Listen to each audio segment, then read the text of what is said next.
पाखापाखि 370 गछरे एबे काली आमर तुला जाइछि 2.5 क्विंटाल पाखापाखि तुला जाइछि एबे भी तथापि आमर एई गछरे आमे अनुमान करूछु आहुरी 1 क्विंटाल पाखापाखि अमल अछि। तापर फ्रुटिंग रो साइज आपण माने देखि परथुए केते सुंदर फ्रुटिंग हेछि आपण माने देखंतु ता तळे देखंतु माने कही हबनी जे को डाळ रे अमल नाही बोली देखंतु किंतु 2 वर्ष आर माने केते दीटा डाळ रे मात्र देखो तापर फूल भी आसी केते सुंदर अमल अछि।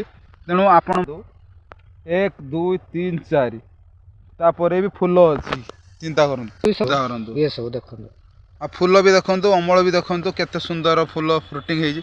आपण निहाती ए भली सुंदर सुंदर वीडियो देखा पई हेले पीके भाई न्यूज यूट्यूब चैनल सब्सक्राइब करंतु एवं शेयर करंतु आ एमि चाष विषय भल भल वीडियो जानंतु।